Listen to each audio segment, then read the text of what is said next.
도지가 잘해서 미국의 부채를 줄이잖아요. 수익률도 당연히 내려갈 뿐만이 아니라 도지가 작동해서 성공하게 되면은 미국 경제 시장에 풀리는 유동성이 줄어드는 거예요. 유동성이 그것만큼 크게 줄어들 경우에는 당연하게 시장은 경색된 가능성이 있습니다. 이런 매크로적인 영향에서도 분명하게 발생한다라면 테슬라 주가가 혼자 아무리 이거를 뚫고 지나가고 싶어도 못 뚫을 가능성도 존재한다라는 거예요. 그래서 앞으로 더 내려갈 가능성도 있습니다. 이건 너무 재앙적으로 마이너스 성장을 했다. 1분기 실적이 이러면 또 이제 실망할 수가 있는 거고요. 시장이 비감독 FSD가 통과되는 그날까지는 테슬라는 지금 바람 앞에 있는 촛불과도 같다. 주가는.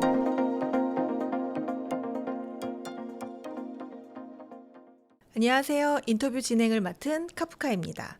오늘은 강정수 박사님 모시고 테슬라 그리고 미국 주식 주요 기업들에 대한 이야기를 좀 해보도록 하겠습니다. 박사님 안녕하세요. 안녕하세요. 네, 간단하게 인사 부탁드립니다. 네, 안녕하세요. 성정길 TV 구독자 여러분. 저는 이제 자주 저희 소개를 했기 때문에 이제 아실 거라고 저는 생각이 들고요. 저는 현재는 블루닷 AI라고 하는 스타트업에서 AI 서비스 관련된 것을 만드는 회사에서 연구센터장으로 일을 하고 있고요. 그리고 다양한 유튜브 채널이나 방송에서 여러분들 찾아뵙고 있는데요.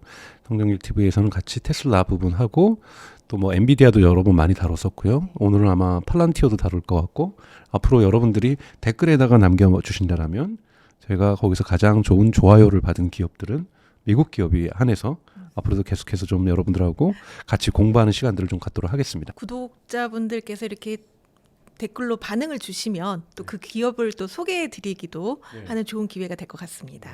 최근에 테슬라가 많이 좀 안 좋은 모습을 보여줬었는데요. 사실 뭐 $500를 코앞에 두고 조금 내려앉은 모습이었습니다. 요즘 이렇게 힘을 쓰지 못한 이유가 어디에 있다고 보세요? 네, 이유를 분석하기 전에 좀 여러분들에게 말씀드리고 싶은 것은 테슬라 주식에 투자한다는 것은 쉽게 얘기해서 강심장을 가지셔야 돼요. 장기 투자가 아니고서는 정말 테슬라 투자하기가 어렵습니다. 왜냐하면 통계적으로 볼 때 테슬라가 주가가 오른 날과 내린 날이 거의 5대5예요. 그러니까 테슬라는 뭐 지금 요즘 메타처럼 연속 2주째 뭐 계속 매일매일 오른다 이런 거는 테슬라 역사에는 거의 없었던 거라고 볼 수 있습니다. 그리고 상승과 하락을 빈번하게 하는 주식이라는 것을 여러분 염두에 두셔야 된다는 거고요. 가장 큰 이유는 자 여기서 계속 성정길 TV에서 계속 말씀을 드렸던 것처럼 이번에 주가가 첫 번째 최고점을 찍었던 것은 여러분도 아시는 것처럼 모델 3가 대량 생산에 들어가면서 일론 머스크가 거짓말 안 했구나. 정말로 내연기관에서의 전기차로 전환이 되기 위해서는 일부 그러니까 뭐 모델 S나 모델 X 같은 차량만 소량으로 만들어서 되는 것이 아니라 로드스터나 정말 대규모 생산, 중저가 차량이 대규모 생산돼야 되는데 모델 3가 그 길을 처음으로 열었거든요. 그러니까 이것에 대해서 전기차로의 전환이 가능하겠다라는 확신 속에서 최고점을 찍었던 거고요. 두 번째 이제 최고점을 찍었던 것은 두 번째로 물론 더 높게 올라갔지만요. 그것은 트럼프 대통령에 대한 당선에 대한 기대감이었던 거죠. 그렇죠. 펀다멘탈리보다는 기대감.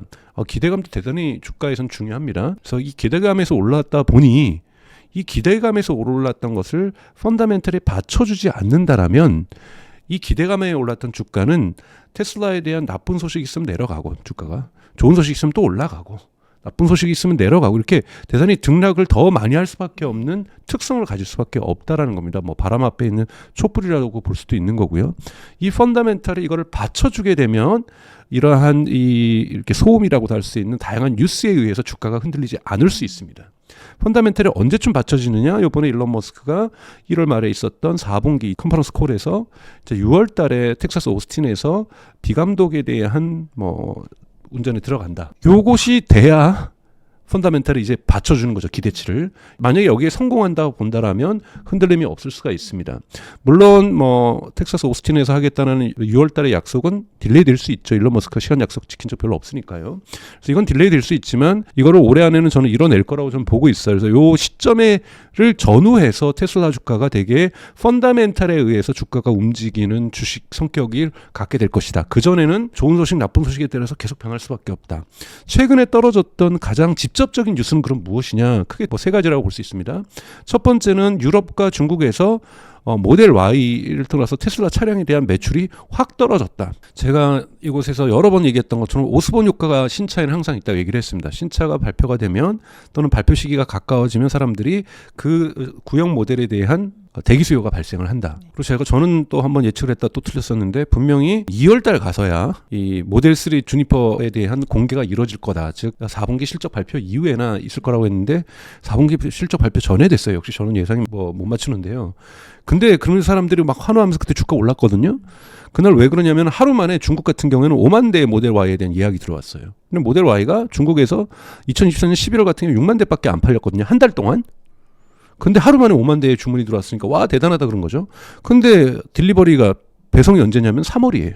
그러면 여러분 모델 Y는 전 세계에서 지금 유럽도 예약 판매 시작했고 한국도 예약 판매 시작했고 미국도 예약 판매 시작을 했다라는 거죠. 1, 2월은 모델 Y는 여러분 딜리버리가 돼야 배송이 돼야 그때야 매출로 비로소 잡힙니다. 모델 Y가 어떤 차입니까? 월드 베스트 셀링 카잖아요. 가장 많이 팔렸던 차 2024년 통계는 공식 안 나왔지만 이번에 뭐 1등 못하면 2등이라도 하겠죠. 이렇게 잘 팔리는 차를 1월, 2월 배송을 하나도 안 한다는 뜻이잖아요.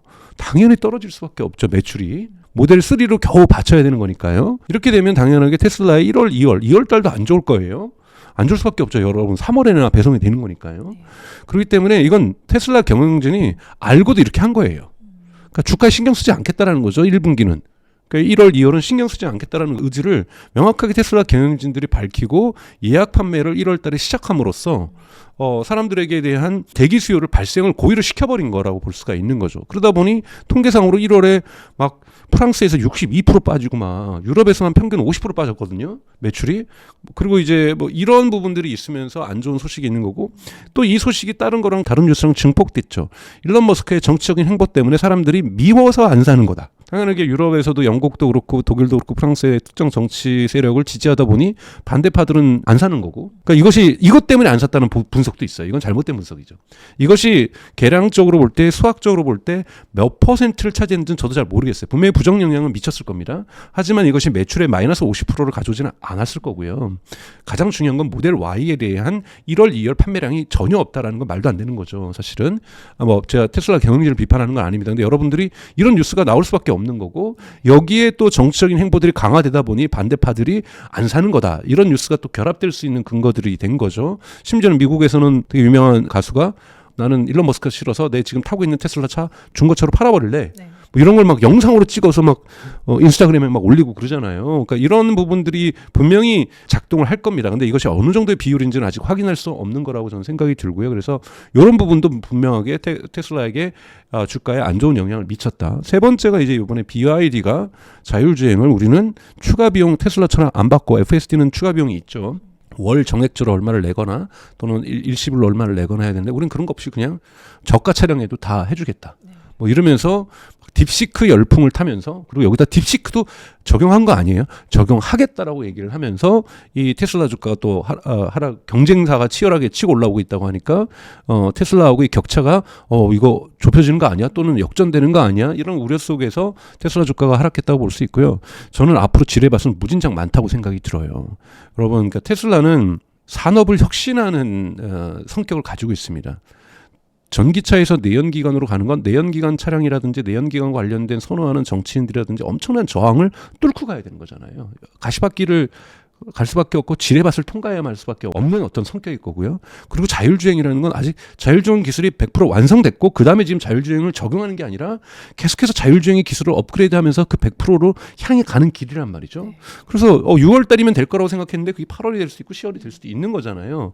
이런 식의 어떤 가시밭길들이 계속 있다. 그래서 테슬라 주식은 덩치가 있다는 거. 휴머노이드 로봇 당연하게 이것도 갈 때 제가 여러 번 말씀드렸던 것처럼 손의 자유도도 완성시켜야 되고 배터리도 진화시켜야 되고 여기에 인공지능은 더 진화시켜야 되고 여러 가지 정말 도전들이 챌린지들이 있는 거고 이거를 극복하면은 엄청난 테슬라의 성장과 주가에서의 어떤 증폭이 단순하게 어떤 증가가 아니라 정말 증폭이 있을 거라고 저는 보는데요. 이때까지 이런 기술적인 도전도 있지만 여러분 사회적인 도전도 있죠.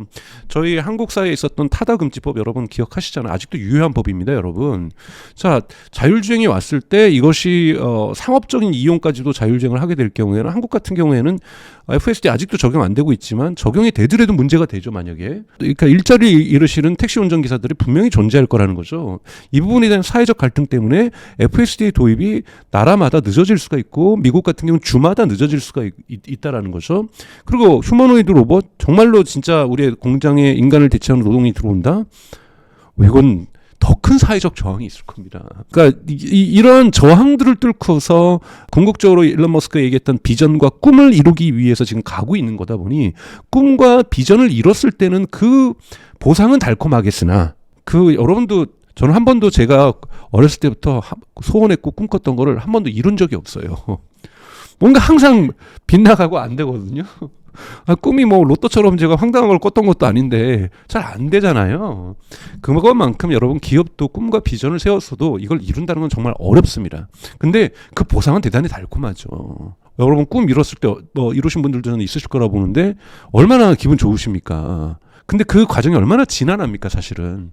그런 부분에서 테슬라의 주가의 성격을 이해하실 필요 있다라고 말씀을 드리고 싶습니다. 네. 그렇다면 지금의 이런 약간 단기적인 악재가 펀더멘털에 영향을 주지는 않는 단기적인 악재다라고 보시는 네, 거네요. 저는 단기적인 악재는 과거에도 많았고 앞으로도 많을 거고 지금 나오는 것은 단기적인 악재라기보다는 기대치에 의존해서 주가를 상승시켰기 때문에 네.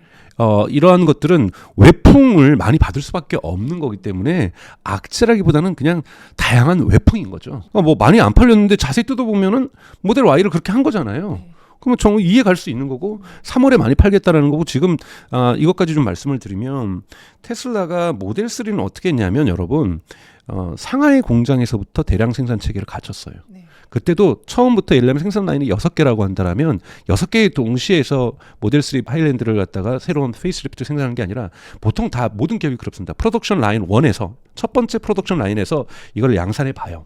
그러면 많은 에러들이 있거든요. 뭐 반도체 수율처럼. 이걸 다 고치면 이게 완벽해질 거 아니에요. 그러면 이거의 방정식을 그대로 옆에 라인으로 옮깁니다. 카피 앤 페이스트 해가지고. 그래서 상하이 공장에서 완벽하게 돌아가요. 그러면 이거를 베를린 기가 팩토리라든지 텍사스 기가 팩토리라든지 캘리포니아에 있는 프리몬트 기가 팩토리로 옮기는 거거든요. 근데 이번에 아주 모델 Y는 독특하게 하고 있어요. 모든 공장이 멈추고 베를린, 상하이, 프리몬트, 텍사스 다 멈추고 거기서 각자 다 생산 라인을 풀로 모델 Y로 페이스리프트를 다 바꾸고 있습니다. 그러니까 중간 생산이 없는 거죠. 그러니까 이러다 보니까 당연하게 지금 브레이크 타임을 가질 수밖에 없는 거죠.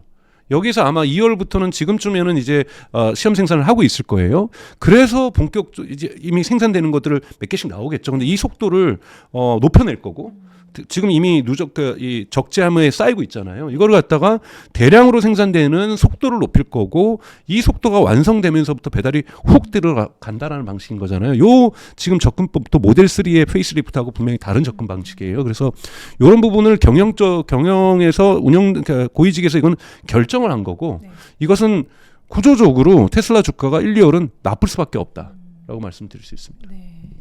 사실 뭐 박사님께서 말씀하신 게 잘 안 맞는다라는 이야기를 하셨는데 지난번에 이제 출연하셨을 때 테슬라 주가가 $400 정도가 좀 넘으면 일부 매도를 하는 게 좋을 것 같다 이런 이야기를 하셨는데 지금 보니까 그때 이제 조금 팔았으면은 또 저가에 또 들어갈 수 있는 좋은 기회가 되는 좀 훌륭한 인사이트 아니었나 이런 생각이 드는데요. 제가 그것 때문에 얼마나 악플에 고생했는 줄 아십니까?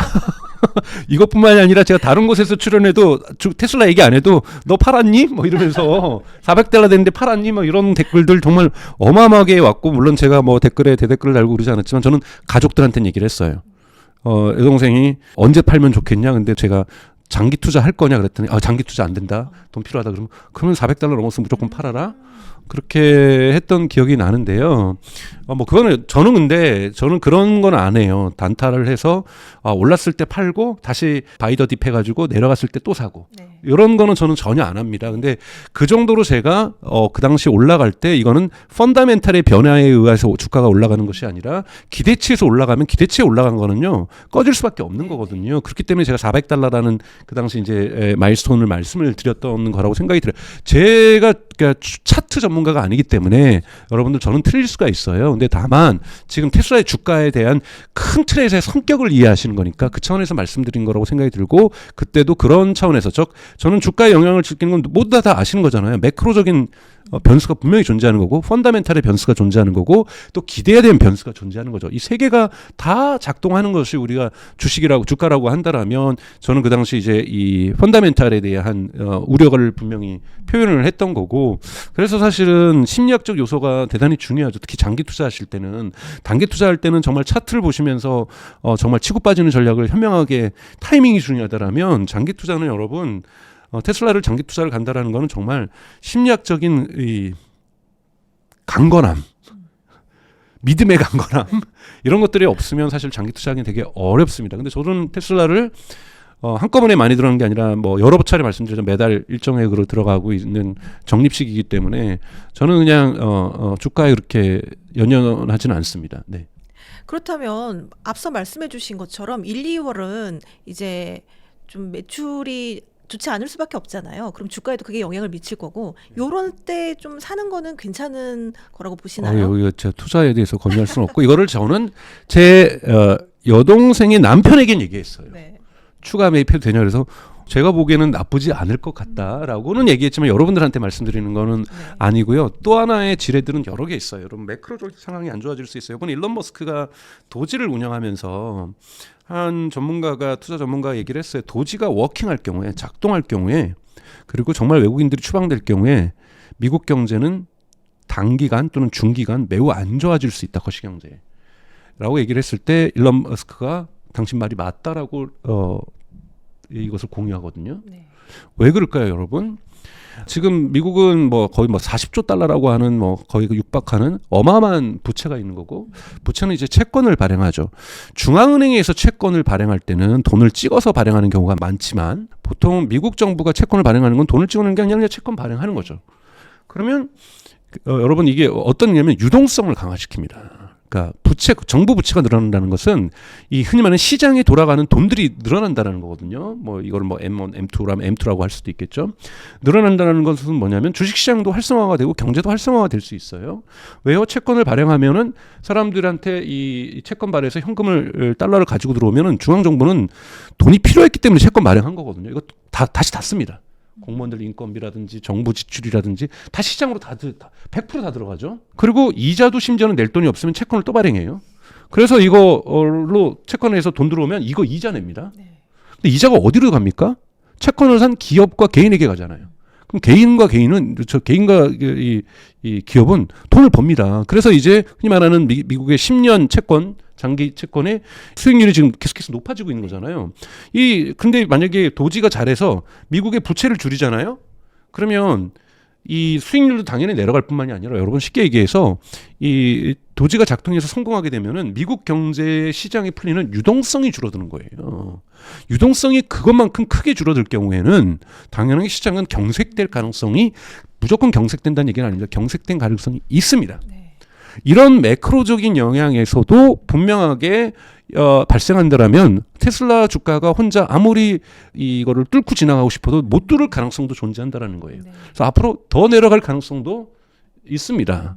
그리고 이제 3월 달에 매출이 포함되는데 아무리 3월 달에 뭐 열심히 배송한다고 그래도 뭐 배송에 한계가 있을 거고 그러면은 1분기 실적이 발표되는 4월 말 같은 경우에 이건 너무 재앙적으로 마이너스 성장을 했다. 1분기 실적이 이러면 또 이제 실망할 수가 있는 거고요, 시장이. 그러니까 앞으로도 지뢰밭은 많다. 이런 거는 여러분 보셔야 될 것 같아요. 언제까지 궁극에 가서 오스틴에서 그것이 6월이 됐든 7월이 됐든 8월이 됐든 9월이 됐든 10월이 됐든 또는 올해가 됐든 내년 초가 됐든 비감독 그 FSD가 통과되는 그날까지는 테슬라는 지금 이 바람 앞에 있는 촛불과도 같다. 주가는 그렇게 좀 말씀을 드릴 수 있겠습니다. 그렇다면 그 외에 다른 뭐 좀 강력한 한방이 될 수 있는 이슈는 없다고 보시는가요? FSD밖에 없죠. 일부에서는 트럼프의 관세 정책이 테슬라에게 좀 직격탄이 되었다 이런 이야기도 있는데 어떻게 보세요? 그건 뭐 테슬라에게만 직격탄은 아니죠. 예를 들자면 캐나다하고 멕시코, 특히 캐나다에서 철강과 알루미늄을 엄청나게 수입하는 미국 자동차 업계라든지 미국 제조업계가 전체적으로 동일하게 부정 영향을 받겠죠. 테슬라 같은 경우에도 사이버 트럭에 들어가는 알루미늄이라든지 테슬라 모델 Y나 모델 3에 들어가는 철강 이런 거 다 캐나다로부터 수입을 하는 경우가 많은데, 비율이 이 부분에 관세가 높아지면은 당연하게 비용이 올라갈 거고, 비용이 올라가면 여러분 어떻게 됩니까? 마진이 줄어들 거고, 마진이 줄어들면 투자자들은 실망할 거고.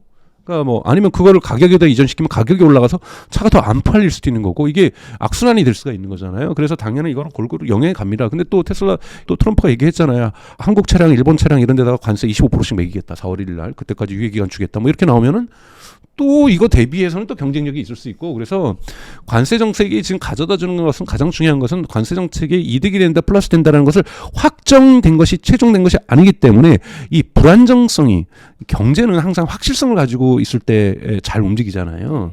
매크로적으로 봤을 때 불확실성이 계속해서 강화되고 있는 거죠. 이런 부분들이 지금 테슬라에게도 부정적인 매크로 영향이라고 볼 수 있습니다. 네. 그렇다면 테슬라가 좀 올 한 해 어떤 움직임을 보일 거라고 좀 보시나요? 테슬라는 우선은 여러분 그래도 모델 3, 모델 Y의 페이스리프트 반응이 저는 되게 좋을 거라고 저는 보고 있어요. 그리고 또 하나는 이제 중저가 모델을 상반기에 낸다고 했으니까 그것도 저는 이슈를 탈 것 같고 반응이 좋을 거라고 저는 생각이 들고, 그리고 뭐 모델 3가 중국에서 많이 안 팔리더라도 원래 중국에서도 모델 Y가 많이 팔렸기 때문에 모델 Y가 얼마나 중국에서 또 베스트셀링카가 될 수 있는가, 이 부분도 비아디와 다르게 이 부분도 되게 중요한 이슈가 될 것 같고요. 그리고 사실은 중국에서 FSD 통과가 되게 중요합니다. 왜냐하면 테슬라가 지금 중국 차들과의 경쟁력에서 뒤지는 것은 프리미엄 리그에서 차량 가격도 가격 문제지만, 자꾸 지금 중국 차들은 여러분 아시는 것처럼 비아디도 자율주행 하겠다 그러고, 뭐 정말 모든 중국 차들은 다 자율주행 기능들을 계속 업데이트하고 있는데, 테슬라는 허가가 안 났기 때문에 언슈퍼바이즈가 뿐만 아니라 슈퍼바이즈도 제공 못 하잖아요. 여러분 두 개 구별하셔야 됩니다. 한국에도 제공되는 오토파일럿과 FSD는 구별하셔야 돼요. 오토파일럿은 고속도로에서만 작동되는 거잖아요. 지금 테슬라가 오토파일럿도 제공하지만 이것도 대단히 제한적이에요. 특정 지역에 가면은 보안상의 이유로 근데 보안할 수 있는 지역이 중국에는 너무 많다라는 거예요. 군부대가 있다든지 뭐가 있다든지 그러면은 여기에서는 오토파일럿이 작동이 안 돼요. 이걸 풀어줘야 되거든요. 중국 업체들은 그게 풀려 있어요. 그래서 이런 부분들이 지금 소프트웨어에서 테슬라가 중국 소비자들에게 점점 격차가 벌어지고 있는데, 이거를 언제까지 끌 수는 없어요. 그래서 중국에서의 FSD 가장 좋게는 언슈퍼바이즈드고요. 슈퍼바이즈드라도 통과가 될 필요가 있습니다. 그래서 이런 부분들에서 중국 시장에서의 테슬라의 경쟁력을 갖기 위해서 FSD의 중국에서의 허가, 이 부분이 대단히 중요하다. 이건 주가에도 엄청난 영향을 줄 거라고 저는 보고 있는 거고요. 미국 못지않은 미국보다 더 큰 시장이잖아요, 자동차 시장은. 그리고 전기차는 더 많이 팔리고 있고, 그래서 이건 반드시 보셔야 된다라고 저는 생각이 듭니다. 그래서 만약에 한 방이 나온다, 물론 메가팩이 이제 상하이 공장이 1월부터 강동을 했기 때문에 메가팩 매출은 뭐 지금보다, 작년에도 많이 뛰었지만 성장률이 2배로 더 뛸 거예요. 그래도 우선은 자율주행과 자동차 부분에서의 성과가 되게 중요하기 때문에 중국에서의 FSD 통과가 대단히 중요한데, 이거는 트럼프하고 시진핑의 협상 결과에 따라서 나올 거기 때문에 아무리 일론 머스크가 용을 쓰더라도 물론 쉽게 내치진 못하죠. 테슬라는 아마 시진핑 입장에서는 마지막 보루일 거예요. 테슬라를 만약에 중국 판매에 불이익을 준다, 이건 정말 미국하고 전쟁하겠다는 뜻이거든요. 그래서 마지막 보루인데 진짜 미국이 난 중국하고는 진짜 아무것도 같이 안 할래 라고 결정하는 순간 테슬라는 최악의 상황을 만나게 될 거고, 뭐 FSD 통과를 떠나서 테슬라 자체, 중국 사업 자체가 위험해질 수 있는 미중 갈등이 적절한 수준에서 타협이 이루어져야 되는 거고, 그 타협의 안중에 테슬라의 FSD 허가가 들어가 있다라면 테슬라한테는 대단히 좋은 기회가 될 거라고 보고 있습니다. 사실 최근에 이제 미국 주식 같은 경우에 작년부터 굉장히 좋은 흐름을 계속 보이고 있었잖아요. 테슬라를 뭐 비롯해서. 그래서 뭐 좀 월가에서는 뭐 M3 회의론도 나오고 있는데, 현재 이런 테슬라뿐만이 아니라 이런 미국 주식 전반에 약간 좀 거품이 있다라고 보시나요? 뭐 그 거품은 시각에 따라서 저는 다룰 수 있는데 저는 우선 AI 거품으로 친다라면 거품은 있어요. AI 관련돼서 뭐 거품은 존재하고 있는데 거품이 있다고 저는 나쁘다고 보지는 않아요. 새로운 기술이 도입될 때마다 인류 역사상 거품이 없었던 적은 한 번도 없다고 저는 생각이 들어요. 뭐 철도가 도입됐을 때도 거품이 있었고 관련된 주식도 그랬었고요. 그다음에 닷컴 버블 여러분들 기억하실 거고요. 그리고 지금 이제 AI 버블이라고 저는 보고 있는데 이것이 연착륙할 수도 있고 경착륙할 수도 있는 거죠. 즉 연착륙이라는 건 터지지 않고 정말로 AI 경제로 저희가 진입하게 되는 것. 그다음에 경착륙을 한다는 건 진짜 거품이 터지는 거죠. 그래서 AI 서비스 당분간 또 3년 동안 AI란 말만 꺼내기 바라봐. 너 메타버스랑 똑같은 거야. 막 이렇게 취급해 버릴 수가 있는데 저는 그렇지 않을 거라고 봐요. 이거 메타버스하고 AI는 질적으로 다른 것이기 때문에 기본 경제, 모든 경제, 특정한 서비스뿐만이 아니라 인타이어 인더스트리, 그러니까 전 산업의 기본 기초를 만들 것이기 때문에 저는 AI는 분명하게 다르다고 저는 생각이 들어요. 마치 저는 비유한다면 전기하고 같은 수준이다. 그러니까 전기의 발명, 처음에 에디슨과 테슬라가 싸웠던 거, 여기서 테슬라가 등장하네요. 이 직류와 교류가 맞게 싸우면서 에디슨과 테슬라가 싸우면서 결국은 전기의 대중화가 이루어졌던 것처럼 그런 것의 직전에 저희는 있다라고 저는 생각하기 때문에 버블 논쟁은 좀 문제가 저는 동의하지 않습니다. 다만 매크로적인 상황에 의해서 미국 주가가 예를 들면은 주식시장 전체가 하반기에 하향 곡선을 그릴 수는 있죠. 그건 이제 주로 매크로적인 영향들, 관세 정책이 가이드라인이 완전 확정되는 순간, 그리고 정말 도지가 워킹하는 순간, 그래서 미국의 자본시장의 유동성이 축소되는 순간, 그리고 정말 해외 불법 이민자들이 추방을 당해서 정말로 전체 미국의 임금 구조가 올라가게 될 수 있죠. 왜냐하면 그분들이 주로 식당이라든지 저가 노동의 공장이라든지 가사 노동이라든지 건설 공장 현장이라든지 이런 데 일하고 계시잖아요. 근데 이분들 같은 경우는 여러분 불법 이민자들 같은 경우에 돈을 벌면요 100% 다 소비합니다. 저축할 여유가 없죠. 그렇죠. 그렇죠. 그러면 소비 시장에 돈이 다 나오는 거잖아요. 그렇다고 해서 그분들 나가면 백인들이 일하면 되지 않을까? 백인들이 일하기엔 월급 수준이 너무 낮아요. 이것도 문제이기 때문에 미국 경제가 어떻게 진짜로 다 추방하게 될 경우에 그들이 막 자꾸 백인들의 일자리를 뺏고 있다 이러한 뉴스들이 나오고 있지만 저는 거기에 동의하지 않습니다. 임금 구조가 그러니까 임금의 성격이 다르기 때문에 지금 백인들은 그 일자리가 있어도 거기는 안 가는 거잖아요. 그렇기 때문에 이 저소득층으로 남아있는 불법 이민자들이 지금 그러한 미국에서 저가 노동들을 지금 만들어내고 있고 소비시장의 100%를 갖다가 돈을 환원시키고 있는데 정말 이분들 다 추방을 하게 될 경우에 100만 명을 다 추방할 경우에는 미국 경제는 무조건 경색된다는 말씀은 아닙니다. 경색될 가능성이 있죠. 그래서 이게 세 가지 요인, 관세 정책에 있는 미국 경제의 경색 가능성, 도지 미국 효율성위원회가 작동해서 미국의 부채와 채권의 숫자가 줄어들게 되면서 유동성이 축소되면서의 어떤 경제의 경색 가능성, 그 다음에 외국 불법 노동자들이 다 추방되면서 실제로 저가 노동시장의 경색이 오는 것, 이런 것들의 매크로적인 영향에 의해서 M7이건 M10이건 S&P 500이건 저는 당연히 이건 무조건 영향을 받습니다. 이런 부분은 거시경제 여러분 항상 매크로는 미국 주식 투자하시려면 보셔야 되는 거고 그런 부분들은 다른 채널에서도 많이 얘기되고 있는 것들이고요. 그래서 여러분 이런 부분에 의한 미국 경제의 불확실성이 지금은 사실은 이것들이 효과를 보이고 있지 않아요. 그러니까 지금 트럼프도 관세 정책 같은 경우도 주고받고 하는 거잖아요. 물론 요즘 그런 웹사이트 많아요. 도지가 지금 하루에 얼마를 줄이고 있는지가 실시간으로 집계되는 웹사이트들 많거든요. 계속해서 달러가 올라가요. 근데 정말 큰 비율로 올라가거든요. 이것이 정부 지출의 축소에도 들어가는 거고, 채권의 축소에도 들어가는 거기 때문에, 부채 축소에도 들어가는 거기 때문에, 한번 이런 부분들 보시면서 미국 주식은 전체적으로 보실 필요가 있다고 좀 말씀드리고 싶습니다.